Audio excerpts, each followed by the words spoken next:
it's blind dates every day. Super strange, vulnerable thing to just be walk in a room and go, hey, nice to meet you, where are you from, this and that, and then go, okay, let's talk about feelings.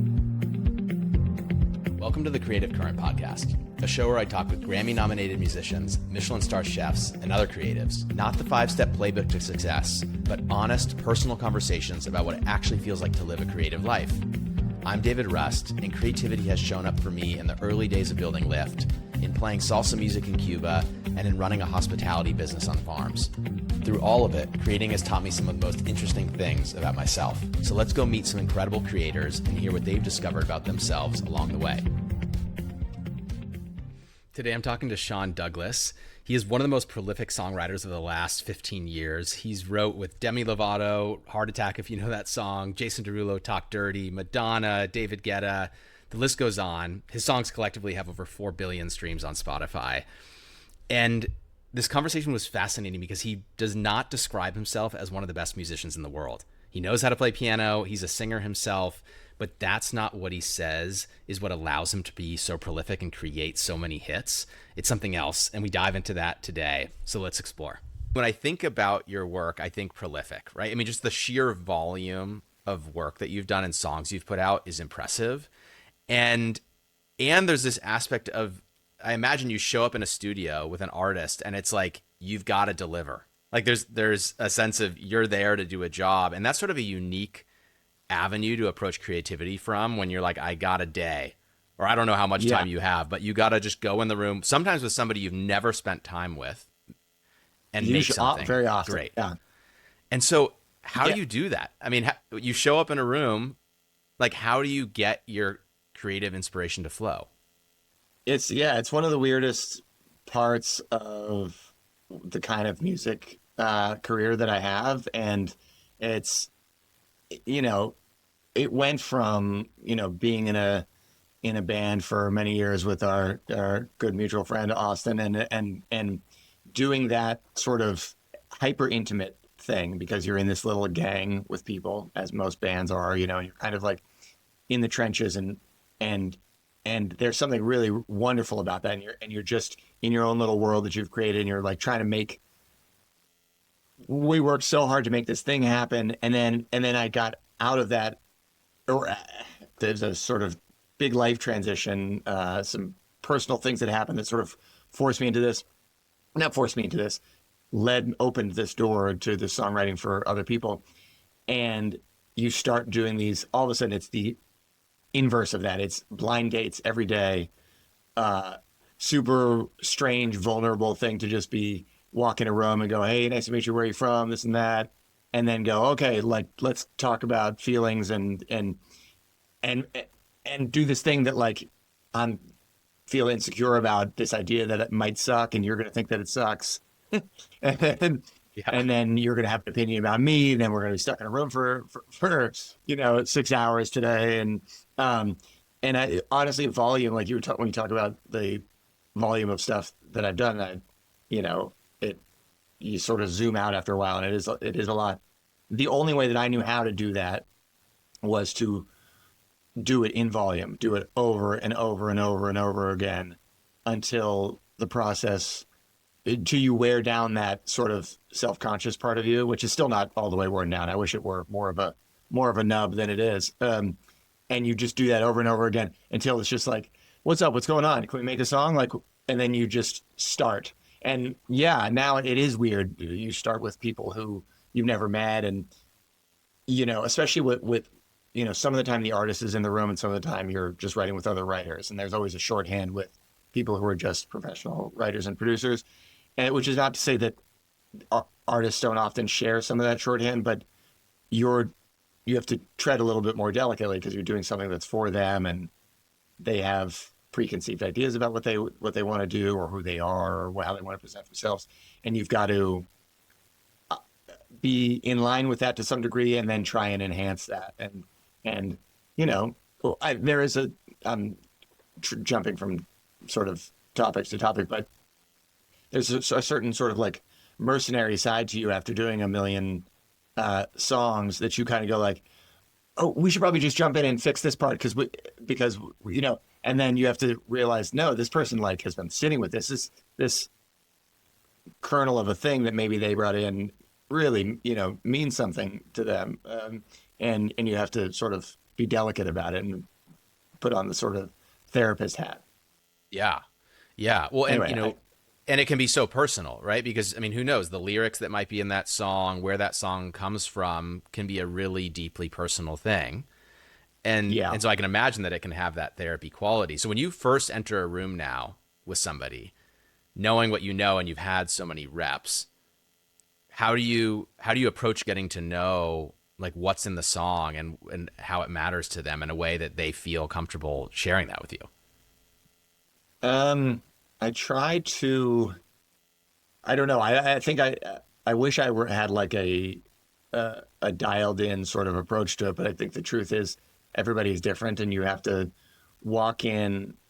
I try to walk in with some little ideas in my head, little nuggets, and most people do, and the producer will have their little like, well, I've had a groove that I've been messing with this morning, or I've been thinking about, or a little guitar loop, and I'll, have maybe a melody piece or a handful of titles. But the idea that I don't have a hard and fast approach, but what I've realized is to have some ideas, be prepared, and then hold it loosely because the other person in the room, be it the artist or whoever, is going to have some ideas, and yours might synergistically like lock in with what they had to say, and that has happened, and that's like magical and great. And then sometimes you're like, all of a sudden, the artist comes in, and the place that they're at, you've made some assumption based on hearing music that they've done before, or what they have on Instagram or whatever. Like, and then you go, oh, they could use a song like this, and then they come in and they're like, this is what I'm into right now, or this is what I'm going through right now, and it's the opposite. And I've gone into things where that totally throws me. I go, I was prepared. I did my homework for this test, and now that it's like being prepared. Like I didn't know this was going to be on the test. Yeah. And I think as long as you stay like loose in the moment, like in the saddle, relax in the saddle, and sort of be ready to pivot with what happens, and go, okay, I'm actually listening. Not just it's like a conversation. Now I'm not just thinking of the next thing that I'm going to say, which is what people so often do. Actually listen. Right. Yeah. Well, and I'm imagining too, when you first started doing this, I mean, if I were in your shoes, I would be so nervous walking into that room for the first time. Like the first time I'm going to be writing a song, I have no reps. I mean, you had reps, you had been in a band before, but in this type of context where you're writing a song for somebody else, do you remember what that first time was? The first couple times were not. Oh wait, the first couple times I just did it were not with. They were for pitch, which is you're writing song with other songwriters, but for something out there that's looking for songs. So, and I went out, and it was out in the middle of Montanito, in this like kind of hilly area of Malibu, at Julian Benetta's house, and I had never met him before, and John Ryan was like his friend who was sleeping on his couch, living in his house. These two guys are now like friends, and also have become like two of the biggest writers, producers in music. And I don't know, I had a little idea because I was coming off the end of our band thing, and I had this little idea, and they were like, cool, let's run with it. And I saw what it was like for someone to take a thread and say, oh, this is a cool little seed, and then just pull the thread out and go. And now I've built out a room on this side. I'm mixing metaphors so badly right now, but and they're sort of expanding on either side of this core idea, and that was really illuminating. And then I just went and did that process a million times after that. And then I'd say the first,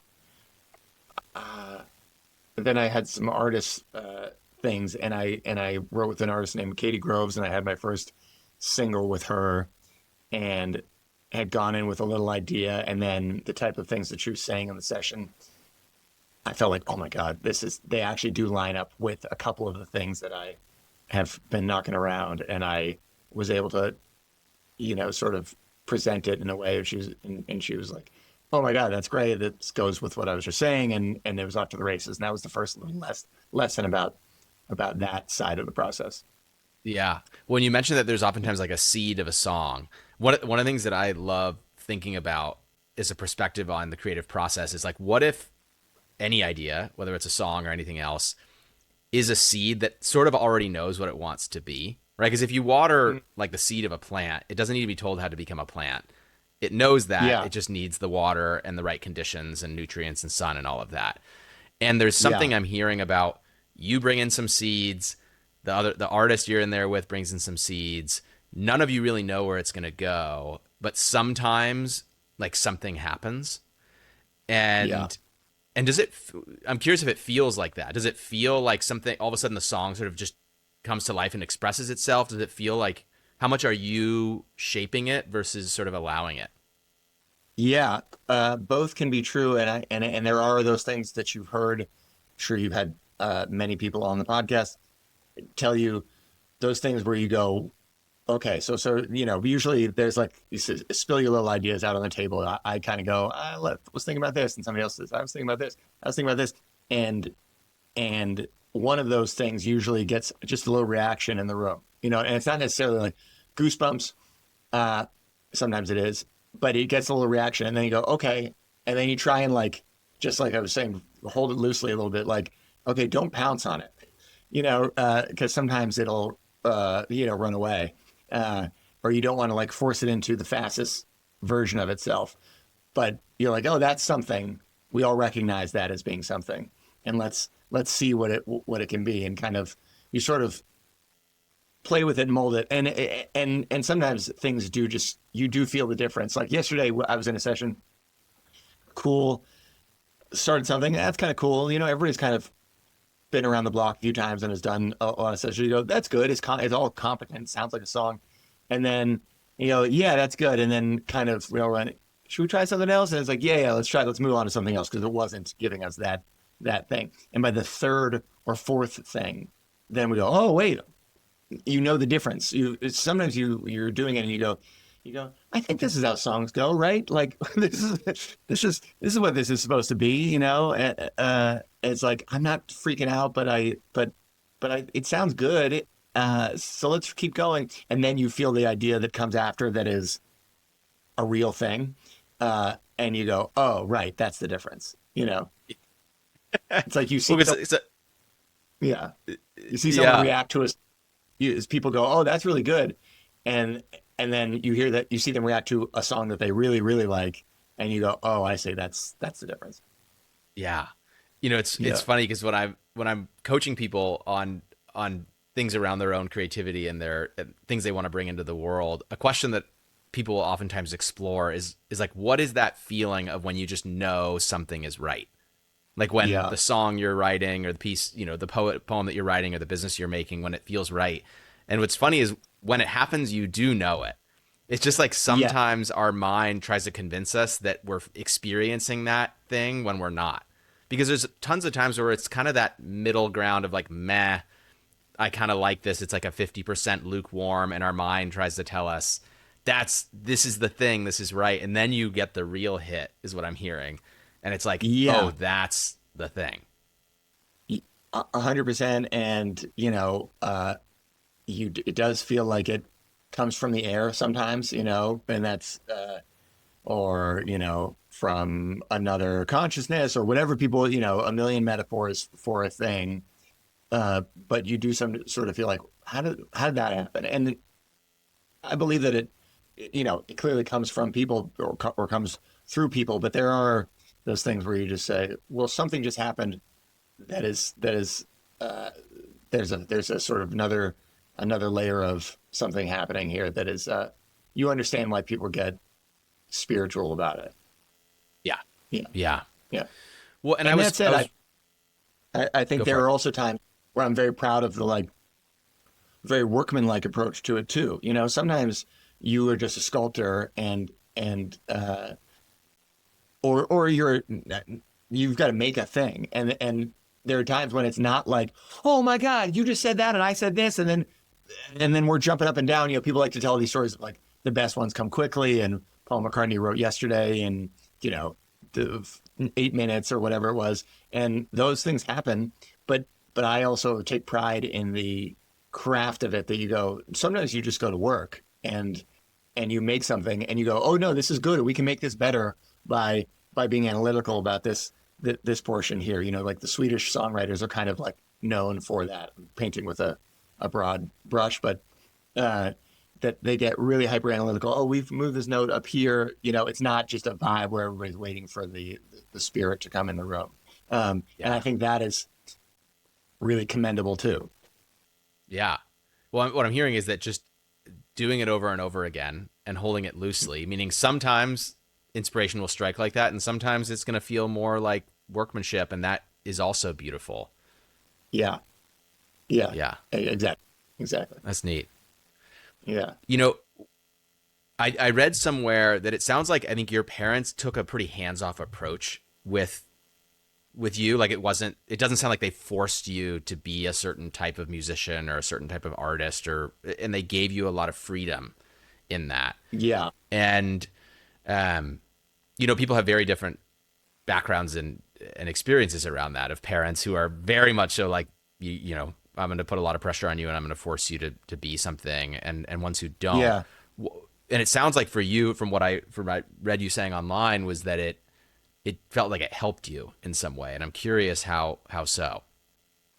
It definitely did. I mean, so my parents are both actors. My mom has since passed, but both actors, and what was beneficial about it, you know, it's such a different sort of world, music compared to film and TV. But what they did was really validate a life in the arts, you know, and they were not sort of highfalutin about it, where they were like, well, we're artists and this is the way it should be. They're like, do whatever you want, do whatever speaks to you. But they also were like, yeah, you know, my dad has had an unusually successful acting career, and my mom comparatively was compared to most actors very successful, but was a working actress. So it was two sides of this creative life.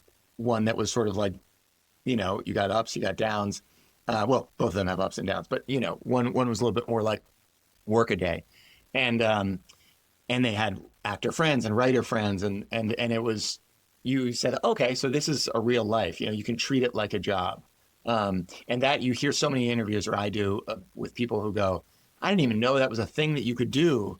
And honestly, I didn't really think about songwriting in this capacity that I'm doing it now in as a thing you could do, but you thought of creativity as a viable way to make a living, that's a big step forward and to start from, you know. I mean, they certainly didn't want me to be an actor. That they were pretty active about dissuading me from doing, which was fine. I don't think that's my calling. Yeah. Yeah, but it showed you that it is a path you could pursue. Yeah, yeah. Were your parents Sorry, say it again? Are your parents in anything arts? Yeah, you know, not professionally, but my mom loves music, and she has been a big sort of source of inspiration around that in my life. So growing up, she loves salsa music, loves bossa nova, and there was just constantly those genres of music playing around the house. And so ever since I was a kid, I got obsessed with it. Started playing piano. Again, my dad professionally wasn't in music. I play piano. Yeah.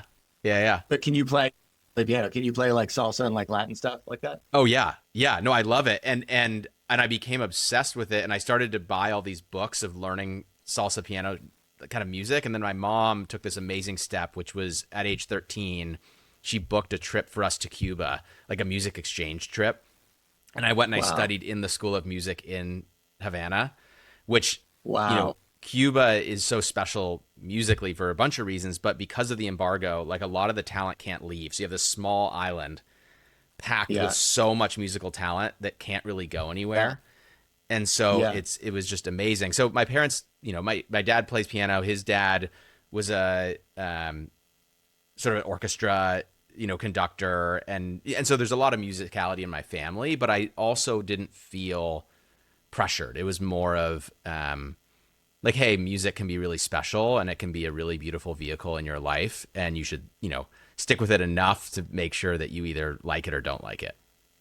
Yeah. I heard that is cool. I heard Mark Duplass on some podcast years ago talking about music stuff in the house and their varying approaches to, or evolving approaches to, their kids learning music, and piano lessons versus this or that. And he talked about sort of, they just have a house full of stuff. There's the piano over here, there's a guitar leaning up over here, there's a little banjo or whatever over here, and they want it to be like a playful thing where it's just around, toys here and there for people to pick up and engage with. That it's not your lessons are at 6 every Tuesday, and I think there's some personalities that, so I wanted that to be, I think our kids don't, I mean, my younger one kind of is into the piano, but so far people aren't wandering around picking up things and jamming the way that I'd imagined, but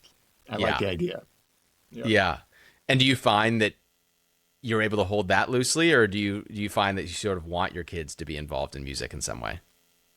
It's funny because speaking of my parents, I took piano lessons, and then I quit like everybody does. And then a year or two later, they convinced me to do it again. And I did it again for another, year or so, and then quit again, or kind of faded out. And I wish, in hindsight, then I didn't really pick it up until the very, very end of high school, and kind of learned to write as a function of trying to write songs, and learned to write songs while I was kind of learning to play.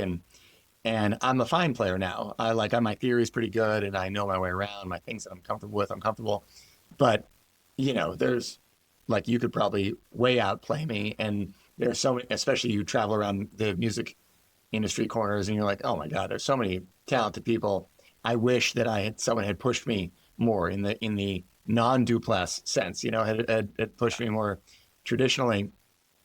And yet you hear other stories of people going, my parents pushed me, and I now resent the instrument altogether, and I hated it. So, I don't know. You never know what pressure somebody Yeah. needs or what support they need. Yeah. For sure. I find that a difficult thing all the time. It's the same thing in writing sessions. You're always recalibrating, figuring it out as you go. Yeah. Well, it's interesting that, you mentioned that you aren't necessarily, the greatest piano player in the world, but there's something about what you do that does make you one of the best in the world. And so what is that you do that has allowed, so many songs that people know and are hits, and an ability to work with such a variety of musicians? I mean, from Madonna to Thomas Rhett to everything in between. What is it that sort of you would view as your own special sauce, if you can pat yourself on the back? Yeah. Uh, I try to be an all-around songwriter, and I think that sounds obvious, but in our world, there's so many people are very compartmentalized. Where so they're a producer, and they do tracks, and or they're a top liner and they do lyric and melody, or some of them are really just mostly doing melody and kind of attempting lyric here and there, and I try and be a guy who, even if we're not doing songs that are like a singer-songwriter kind of troubadour style, or like an Elton John style, where like you could just sit down and play the song on the piano, and does that song hold up like that? And I always think that's a good standard. And so I try and approach everything like that. And when you do it like that, you're ready for the full breadth of situation. You're ready for the artist who wants to come in and just sit with you and work on the song one-on-one, which I've been doing recently. And then you're ready for the oh, we've got a beat Talk Dirty for Jason Derulo, and it's like this crazy instrumental. The instrumental is done. Everybody agrees that the beat is like halfway to a hit, and they just need the lyric and melody on top of it, and you get ready to. So it allows me to see where I fit in every day, and just be nimble and go, oh, cool. Or like somebody sends me something, they go, we like this. We need a whole new lyric on it. Cool. That's a different way to get into the song, and it's a different way to stay excited about a process that is undeniably fun, but over time you're kind of doing the same thing over and over again. So to find new ways into it keeps it fresh. And I guess that's maybe one thing that has kind of helped for me. Yeah. But I love what you're saying, because, when you think about prolific people in different genres, at least I oftentimes think about what greatness looks like in a pretty narrow way, right? Like they are phenomenal at playing the piano, or they're a phenomenal singer, or they're a phenomenal writer. But the more I get to know creative people, it's like there's so many things somebody could be good at, and they're all valuable. And what I'm hearing is that in your case, it's like the ability to get along with and fit in with and connect with a wide range of people, and to be able Yeah. to tune into a wide range of musical styles and really have it start simply is like, this needs to just be playable on a piano at the end of the day. Yeah. Like Yes. that can be a foundation for so much in itself. Yeah. Yeah, I think that's true. And I sort of came to understand it gradually just through doing it. And you kind of take for granted how you've accumulated this knowledge or experience, because I don't feel expert about anything, but then you sort of see yourself in a room with other people kind of getting into like, oh, well, whatever, there's a problem section of a song, and you go, oh, well, that just needs to be more like this. That's not necessarily the answer, but it is it could be, it's a pretty quick solution to something. And you go, oh, it's pretty weird that we were all just able to diagnose a problem when, like, I remember just years of, the songs with a band when you were first trying to figure it out, where you just be like, that part of that song doesn't work, and now the whole thing is broken. and, Yeah. and I don't know, or we play it anyway, and I still, every time we get to that part, I'm like, I don't know what's happening here, or I don't, so you do sort of turn around, you turn around after years of having your head uh, in the trenches, and then you lift your head up, and you're like, oh, we kind of have made a big leap here. Yeah. Yeah. Well, and so a lot of your time spent, writing music with or for other people. What are some things, if there are any, that you are doing creatively just for your own personal enjoyment? It's a good question. I do suffer from, or I did suffer from, I think the only way that I know how to do things, um, for a while at least, was one completely. My at the end of our sort of doing the band time, my mom, who had been sick for a few years, passed away, and uh, in the wake of that, started getting into this other kind of songwriting, and I just filled my everyday days and nights with sessions of the type that we're talking about, and it was, probably some avoidance of uh, addressing the full brunt of the grief, but it was also very helpful, and not even to say that I was processing the actual emotions through songs about that. It was not, they're probably the most frivolous songs about girls and dating or whatever, uh, uh, but it was really helpful. And all of a sudden, years later, I realized that I had, gotten somewhere with that. But sorry, that's a long way of saying that I got so used to expressing myself through these other types of songs, and not expressing myself really. Like, I don't, it's very hard to say a thing after you've written a million songs to then be like, well, what do I feel like saying? Like, and then when I try and write a song for myself, I don't even have ambitions as an artist anymore, and I find it very, very freeing to not have them, and I have found it freeing since I started this path. But sometimes you're just like, well, I'd like to write a song that's just me, that says something that I feel, and it's hard to go to that and really hold yourself accountable after millions and millions of songs. And you go, well, yeah, I feel a portion of what we put in that song. I feel a portion of that. But how do you say a thing that really says what I want to say? And just recently, I've had a handful of songs, really after all these years, a handful of songs where I go, oh yeah, that kind of says it. And saying what you have to say as a guy who's 43, father of two kids, is, I think, harder, because it's more nuanced, and it's not the sort of bright primary colors of like youth and just like desire, envy. You know what I mean? Those are simpler emotions than things that you were talking about parenthood and loss and ambition, all these things.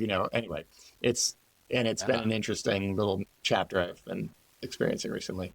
Yeah. People always say it's so much easier to, offer help to somebody else or see someone else's issues or give them perspective than it is to do that for yourself, which is Yeah. just true. But I hadn't thought about it in your musical sense, right? Because what you do professionally is help other people express themselves.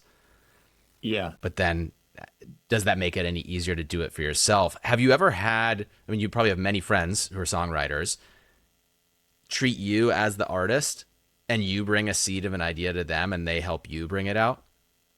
No, not since the very well, no, that's not true. That's not true. I did a little thing years ago with my friend Morgan Taylor Reid, and he helped me bring it out. He's an incredible writer and producer, and we did do that, but mostly not. And and honestly, the times that I do it, it is nice to just be alone with yourself and remind you yourself that you can do something without the instinct to turn to someone and say, "Is that good?" is weird. And then you have to sort of like keep reminding yourself, like, it's okay. You can just observe and see how you feel Yeah. about it. Yeah. Yeah. Yeah. I can relate to that. That there's some times where I love if I'm just sitting at the piano and nobody's home and I just get to get lost in that space that like, it's kind of like Yeah. a deep, warm, quiet, spacious place Yes. that I get to. Yeah. 100%. And when you can get there, it's such a sweet spot to be in. And for me, I only stay there for uh, certain periods of time, but when you're there, it's great. Yeah. Yeah. Yeah. Mm. As you're talking about these different artists, I imagine you've also learned a lot from them, not just created songs together, but probably picked up inspiration or ideas from them. I'm curious, like Yeah. what's stuck with you from working with so many different artists? That's interesting. Um, I think broadly what has stuck with me. I mean, a lot of times it's that this might sound backhanded, but I don't mean it that way. Simpler ideas are often there right in front of you, um, and they're often better, or if not better, more resonant with a large group of people. And I don't mean that in a dumber ideas or like you have to dumb down for a mass audience. Sometimes there's a certain amount of I have like in my notes thing, like you go into sessions and there's just like I just have like titles and like a million things, and a lot of them are sometimes they're too look at me. It's like I love Nashville songwriters, and there's so many great. They're so good with a concept, and a little twist of a line. And I love to try and do that where you can, and when I get it, I love it. I'm thrilled. So, but sometimes an artist will just say a thing and they'll say, "I want to do a song called this that's about this," and you go, "Well, what?" I'm gonna have a bad example, but it'll just be a I don't know. It'll be an "I miss you" sentiment, and the title will basically say as much, or the chorus will say as much, and sometimes I think my first instinct for a while was, well, how do we clever that up? You know what I mean? How do we um, give that a turn?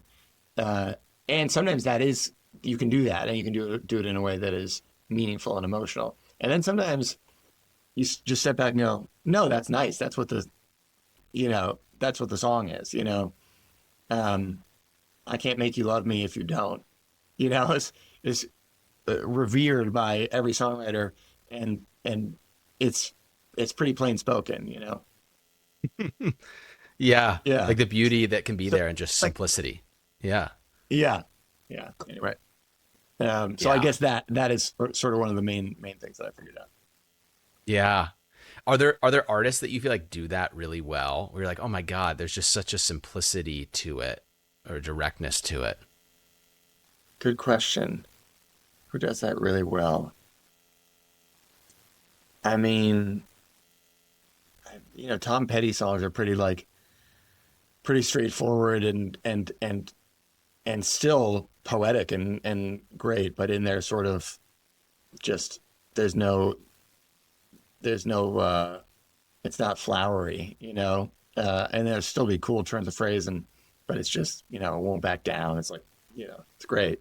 I mean, Free Falling has a little bit more of a, you could have layered interpretations of that, but it's like the biggest, broadest thing to sing ever, and it just sounds good. Some shit just sounds good. That's another thing I think. Sometimes you got to trust. To be good with a lyric doesn't always mean to be good with a lyric that blows people's minds. Sometimes, so like people talk about how some of those Swedish pop songwriters, lyrics aren't important because they put melody first, and they do put melody first. But like a good lyric is one that rolls off the tongue in a certain way. When people say, I want it that way, it doesn't mean anything. And I guess it doesn't really. But those are good lyrics because the way they come out of your mouth make you want to sing them, and that is a whole side of lyric, that the musicality and the rhythm of words is kind of one of my favorite things. As you go, well, there's a way that certain words sing, multisyllabic words kind of like bounce percussively out of your mouth, and you're like, that's a whole thing. And that doesn't, and if you can balance that with enough of the right meaning, then that is a pretty cool way to solve the puzzle, Yeah, I mean, so many of the songs that we remember and the lyrics you remember, when I'm reflecting on them, they're not necessarily that deep. The lyrics, like, it's just there's something Yeah. that's just very memorable about it, or it comes out the way you say it just works well coming out of your mouth.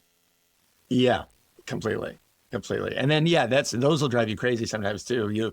When somebody will have a song and it'll just be like they're just saying it. It's just like straight out, and they're just saying it, and you're like, oh, we could have been doing this the whole. You know what I mean? Like I've been making it so much harder on myself. Be like, we could have just said that. That was right there. Like, Yeah.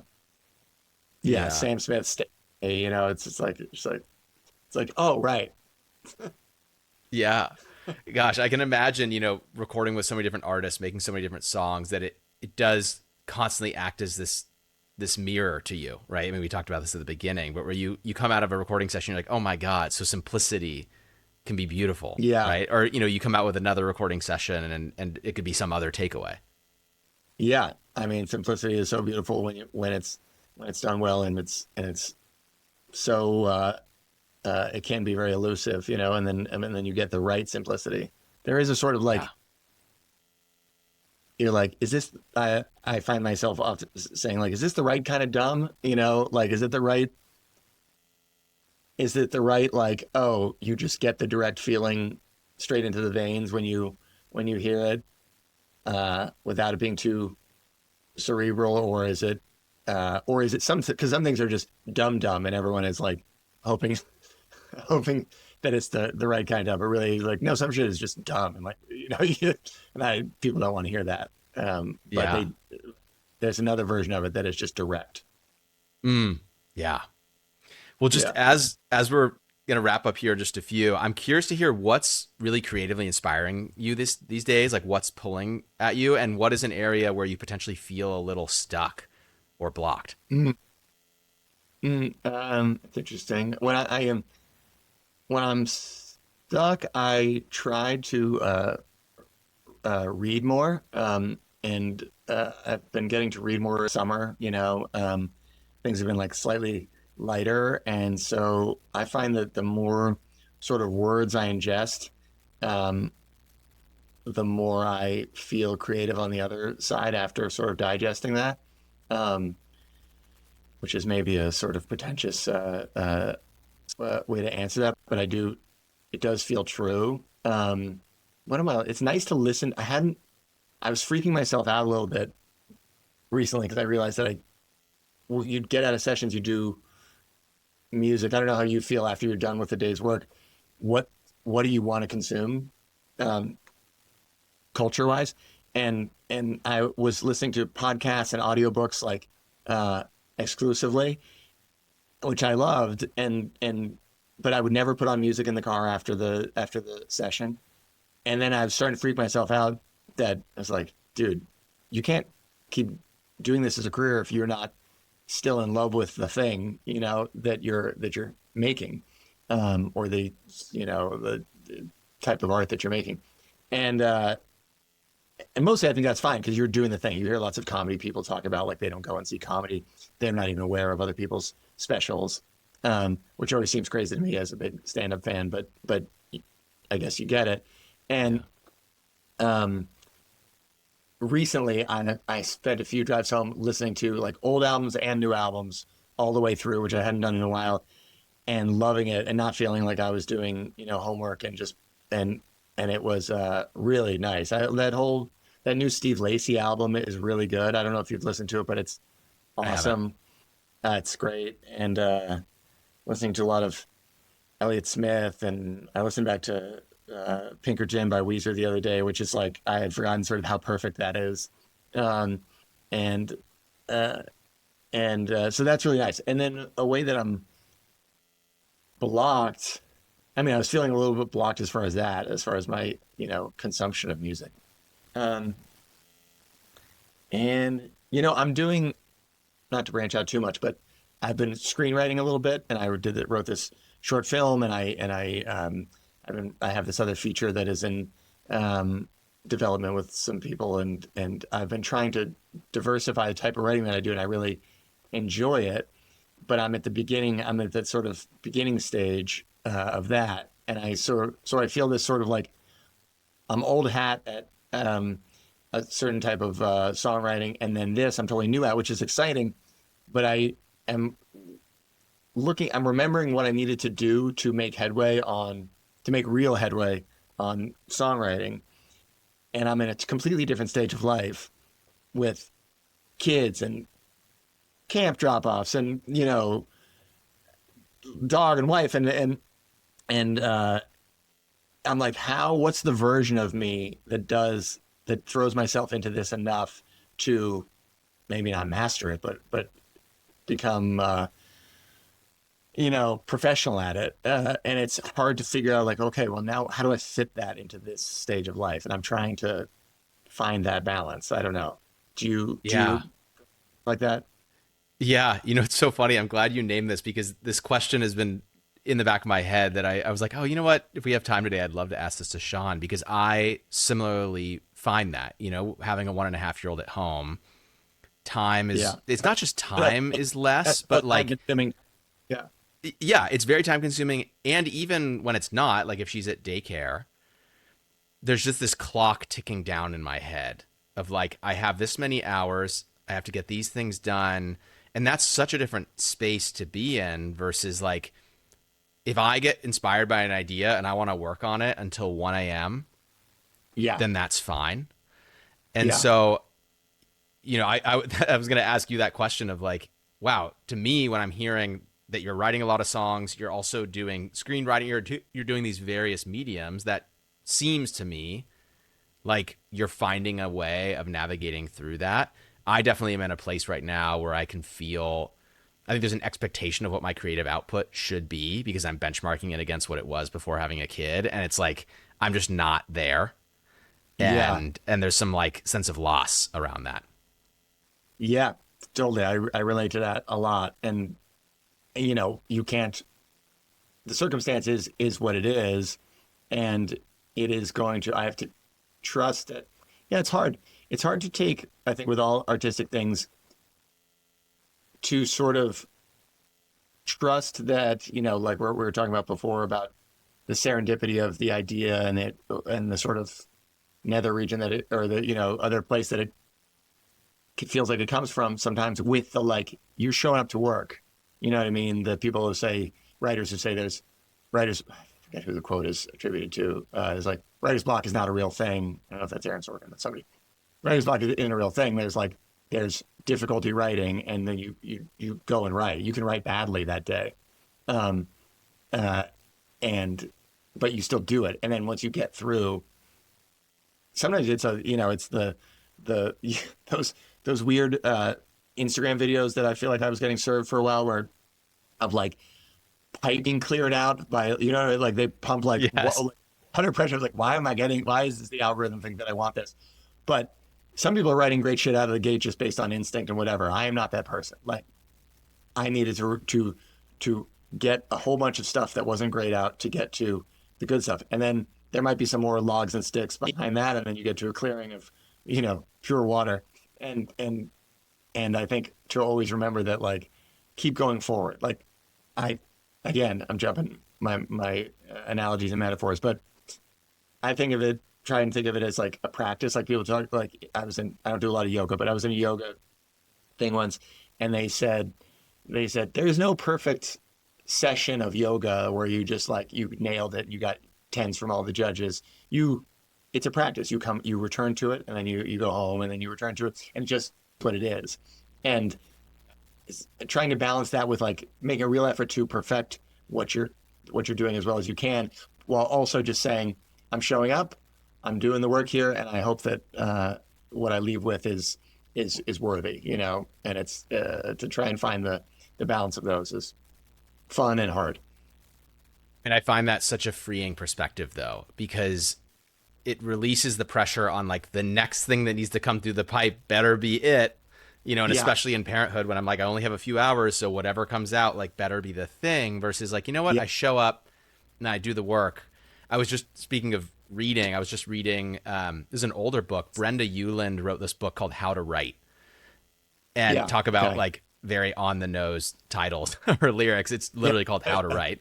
And it is amazing. And it's such a hilarious read, but such a insightful read. And she talks a lot about that. She's like, just keep writing. And if you're blocked, just write whatever you see, like a white wall with stucco on it, light coming through the window, casting a shadow, a bird flies by. And she's like, at some point, once you just describe what's happening around you, other stuff will start coming out.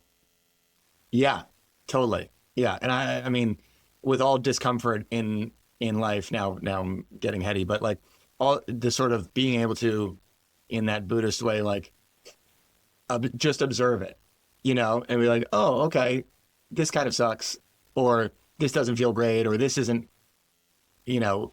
exactly where I want to be. And then letting that pass, and hope, and then, I guess, creatively hoping that the following thing is, better, it sheds a little light on something. Hard to do, easy to intellectualize, but exactly. But Sean, it was such a treat exploring this with you, and I appreciate you carving out the time between all the stuff that I imagine you have going on. Thanks, man. I appreciate you having me on.